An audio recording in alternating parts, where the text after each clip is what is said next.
Di sudut jalan yang ramai di kota Malang, sebuah rumah makan Padang baru saja dibuka.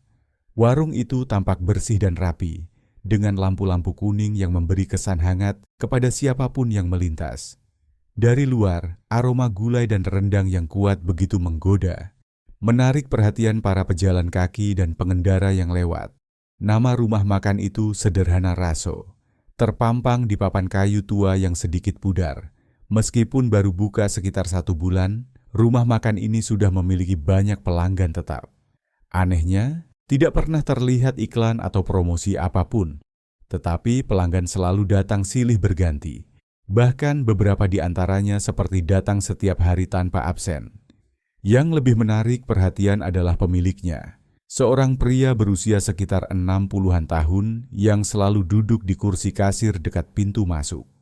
Pak Hasan, begitu orang-orang memanggilnya. Ia selalu memakai baju koko putih yang sedikit lusuh dan peci hitam.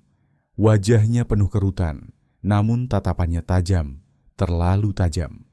Setiap kali ada pelanggan baru datang, ia akan menatap mereka lama-lama, seolah sedang mengamati sesuatu dari dalam diri mereka. Bagi pelanggan yang sudah sering datang, mereka hanya menganggap tatapan Pak Hasan itu sebagai kebiasaan aneh orang tua. Namun, bagi mereka yang baru pertama kali mampir, perasaan tidak nyaman pasti muncul begitu melewati pintu rumah makan. Di dalam, suasananya tenang, bahkan cenderung terlalu sunyi untuk ukuran rumah makan yang ramai. Hanya terdengar dentingan sendok dan garpu yang mengenai piring, suara langkah kaki pelayan yang hilir mudik, serta sesekali suara kipas angin tua yang berderit pelan di sudut ruangan. Salah satu hal yang membuat rumah makan ini unik adalah aturan yang tidak biasa. Setiap pelanggan harus menghabiskan makanannya. Tidak boleh ada sisa, bahkan sebutir nasi pun. Ada satu peringatan kecil yang tertempel di dinding dekat kasir. Makanlah hingga tak tersisa. Jangan membawa pulang, jangan menyisakan.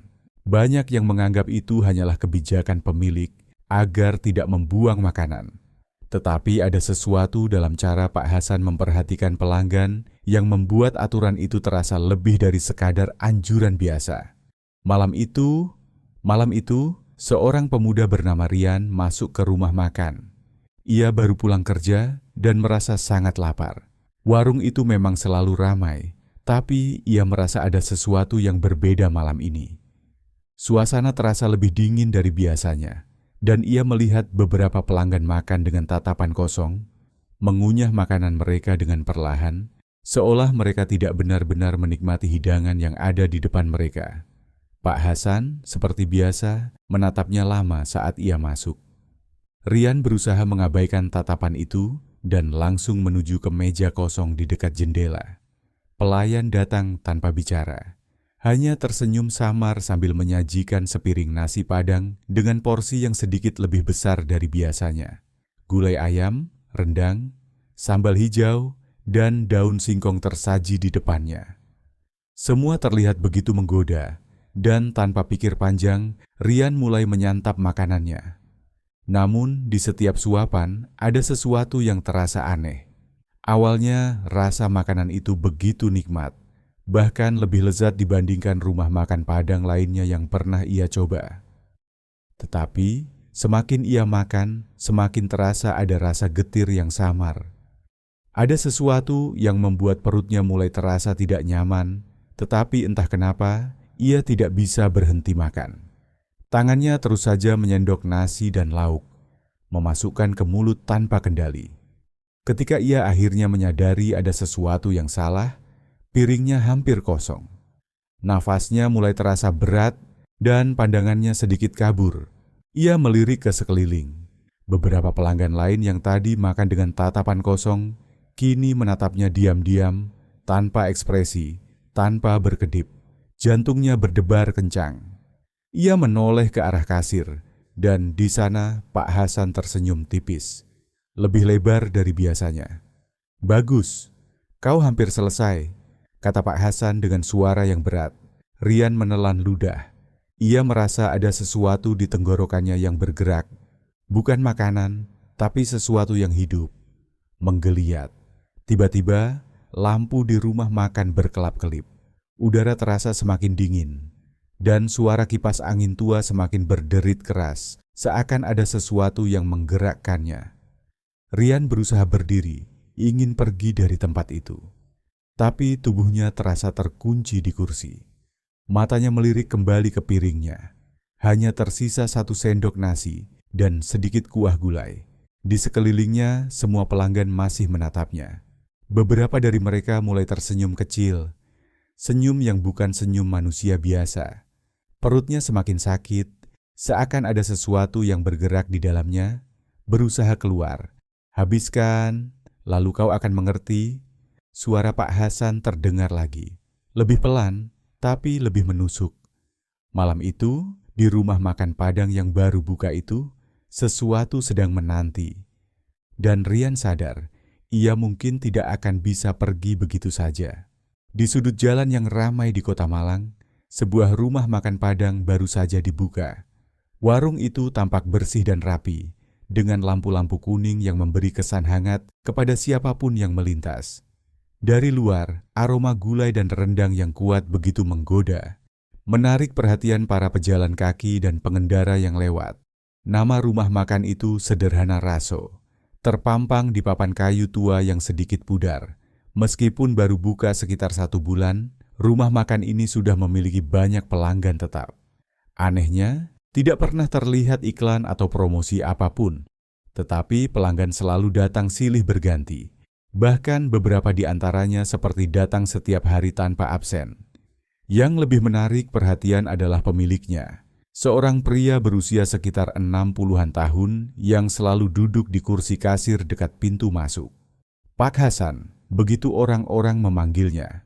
Ia selalu memakai baju koko putih yang sedikit lusuh dan peci hitam.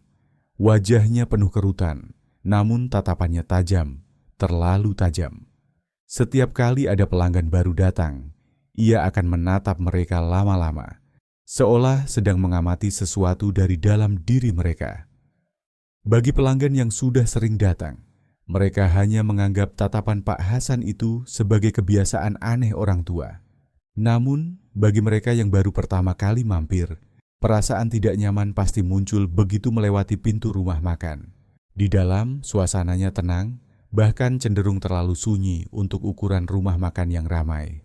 Hanya terdengar dentingan sendok dan garpu yang mengenai piring, suara langkah kaki pelayan yang hilir mudik, serta sesekali suara kipas angin tua yang berderit pelan di sudut ruangan. Salah satu hal yang membuat rumah makan ini unik adalah aturan yang tidak biasa. Setiap pelanggan harus menghabiskan makanannya.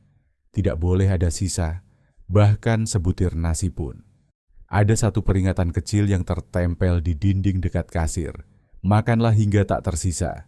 Jangan membawa pulang, jangan menyisakan. Banyak yang menganggap itu hanyalah kebijakan pemilik agar tidak membuang makanan. Tetapi ada sesuatu dalam cara Pak Hasan memperhatikan pelanggan yang membuat aturan itu terasa lebih dari sekadar anjuran biasa. Malam itu, seorang pemuda bernama Rian masuk ke rumah makan. Ia baru pulang kerja dan merasa sangat lapar. Warung itu memang selalu ramai, tapi ia merasa ada sesuatu yang berbeda malam ini. Suasana terasa lebih dingin dari biasanya, dan ia melihat beberapa pelanggan makan dengan tatapan kosong, mengunyah makanan mereka dengan perlahan, seolah mereka tidak benar-benar menikmati hidangan yang ada di depan mereka. Pak Hasan, seperti biasa, menatapnya lama saat ia masuk. Rian berusaha mengabaikan tatapan itu dan langsung menuju ke meja kosong di dekat jendela. Pelayan datang tanpa bicara. Hanya tersenyum samar sambil menyajikan sepiring nasi Padang dengan porsi yang sedikit lebih besar dari biasanya. Gulai ayam, rendang, sambal hijau, dan daun singkong tersaji di depannya. Semua terlihat begitu menggoda, dan tanpa pikir panjang, Rian mulai menyantap makanannya. Namun, di setiap suapan ada sesuatu yang terasa aneh. Awalnya, rasa makanan itu begitu nikmat, bahkan lebih lezat dibandingkan rumah makan Padang lainnya yang pernah ia coba. Tetapi, semakin ia makan, semakin terasa ada rasa getir yang samar. Ada sesuatu yang membuat perutnya mulai terasa tidak nyaman, tetapi entah kenapa, ia tidak bisa berhenti makan. Tangannya terus saja menyendok nasi dan lauk, memasukkan ke mulut tanpa kendali. Ketika ia akhirnya menyadari ada sesuatu yang salah, piringnya hampir kosong. Nafasnya mulai terasa berat dan pandangannya sedikit kabur. Ia melirik ke sekeliling. Beberapa pelanggan lain yang tadi makan dengan tatapan kosong, kini menatapnya diam-diam, tanpa ekspresi, tanpa berkedip. Jantungnya berdebar kencang. Ia menoleh ke arah kasir, dan di sana Pak Hasan tersenyum tipis, lebih lebar dari biasanya. "Bagus, kau hampir selesai," kata Pak Hasan dengan suara yang berat. Rian menelan ludah. Ia merasa ada sesuatu di tenggorokannya yang bergerak. Bukan makanan, tapi sesuatu yang hidup, menggeliat. Tiba-tiba, lampu di rumah makan berkelap-kelip. Udara terasa semakin dingin, dan suara kipas angin tua semakin berderit keras, seakan ada sesuatu yang menggerakkannya. Rian berusaha berdiri, ingin pergi dari tempat itu. Tapi tubuhnya terasa terkunci di kursi. Matanya melirik kembali ke piringnya. Hanya tersisa 1 sendok nasi dan sedikit kuah gulai. Di sekelilingnya, semua pelanggan masih menatapnya. Beberapa dari mereka mulai tersenyum kecil. Senyum yang bukan senyum manusia biasa. Perutnya semakin sakit, seakan ada sesuatu yang bergerak di dalamnya, berusaha keluar. "Habiskan, lalu kau akan mengerti." Suara Pak Hasan terdengar lagi. Lebih pelan, tapi lebih menusuk. Malam itu, di rumah makan Padang yang baru buka itu, sesuatu sedang menanti. Dan Rian sadar, ia mungkin tidak akan bisa pergi begitu saja. Terdengar suara-suara aneh, bisikan lirih, tangisan tertahan dan suara seseorang yang seperti sedang berdoa, putus asa. Nafasnya memburu. Ini bukan rumah makan Padang, ia tahu. Tapi bagaimana ia bisa ada di sini? Dari balik salah satu pintu, tangan-tangan kurus dan pucat mencengkeram kusen, mencakar kayu tua yang rapuh. Jari-jari itu berdarah, kukunya panjang dan pecah-pecah. Lalu, perlahan, sesosok kepala muncul, wajahnya cekung, matanya kosong, dan kulitnya mengelupas seperti daging yang direbus terlalu lama. Makhluk itu menoleh ke arah Rian. "Lari," bisiknya parau. "Sebelum mereka membawamu juga." Jantung Rian seakan berhenti berdetak. Dari ujung lorong, suara langkah kaki terdengar berjalan perlahan, mendekat ke arahnya. Tuk, tuk, tuk. Suara itu terdengar berat, seperti sepatu kulit tua yang menyeret lantai. Dan lalu di ujung lorong yang gelap itu, sesosok bayangan muncul. Pak Hasan. Namun kali ini, wajahnya bukan lagi seperti manusia. Wajahnya memanjang, matanya kini hitam sepenuhnya, dan mulutnya tersenyum lebar, lebih besar dari yang seharusnya. "Rian, kau belum menyelesaikan makananmu." Rian ingin berteriak, ingin berlari, tapi kakinya tertanam di lantai, seolah ada sesuatu yang menahannya. Lorong itu tiba-tiba bergetar, suara gemuruh terdengar di sekelilingnya. Pintu-pintu yang terbuka kini menarik sesuatu ke dalamnya. Bayangan-bayangan hitam berusaha kabur, menjerit tanpa suara, sebelum akhirnya lenyap dalam kegelapan. Dan lorong itu semakin menyempit. Pak Hasan terus berjalan mendekat. Rian berusaha menggerakkan kakinya, sekuat tenaga. Dan tiba-tiba, tangannya menyentuh sesuatu, sebuah sendok. Ia menunduk dan melihat piring nasi Padang di tangannya. Masih penuh, masih menunggu untuk dihabiskan. Lalu dari belakangnya, sesuatu berbisik pelan. "Makanlah, atau kau akan menjadi bagian dari kami." Rian menatap piring di tangannya dengan tubuh gemetar. Nasi itu masih panas, mengeluarkan uap tipis seakan baru saja disajikan. Gula yang kental berwarna kuning keemasan tampak menggiurkan, namun Rian tahu ini bukan makanan biasa. Suara langkah Pak Hasan semakin dekat. Tuk, tuk, tuk. Rian menoleh ke arah lorong dan matanya membelalak. Lorong itu kini berubah bentuk. Lantainya bukan lagi terbuat dari kayu, melainkan daging merah yang berdenyut seperti jantung yang masih hidup. Dinding-dindingnya kini basah. mengeluarkan cairan hitam yang menetes ke lantai, dan pintu-pintu yang tadinya terbuka kini menghilang. Rian tersentak. Tidak ada jalan keluar. Ia menoleh kembali ke arah Pak Hasan, yang kini berdiri hanya beberapa langkah darinya. Wajah lelaki tua itu tak lagi seperti manusia. Kulitnya menghitam seperti arang, matanya hanya dua lubang gelap yang menganga, dan senyumnya tersingkap lebih lebar dari yang seharusnya, memperlihatkan deretan gigi tajam yang berlumuran darah. "Habiskan makananmu, Rian." Suara itu menggema di seluruh lorong, seolah berasal dari dalam kepalanya sendiri. Rian menggeleng panik. Tidak, ia tidak mau. Namun tiba-tiba tangannya bergerak sendiri. Jari-jarinya yang gemetar kini menggenggam sendok, menyendok nasi yang bercampur gulai itu, dan membawanya ke mulutnya. Tidak, ia berusaha menahan, tapi tangannya seperti bukan miliknya lagi. Ia bisa mencium aroma bumbu yang kuat, campuran kunyit, lengkuas, dan santan yang mendominasi. Tapi di balik itu, ada sesuatu yang lain. Bau amis, bau anyir darah. Dan saat ia hendak memasukkan makanan itu ke dalam mulutnya, "Rian!" Suara seseorang menggema dari kejauhan. Tiba-tiba, lorong itu bergetar hebat. Dindingnya retak.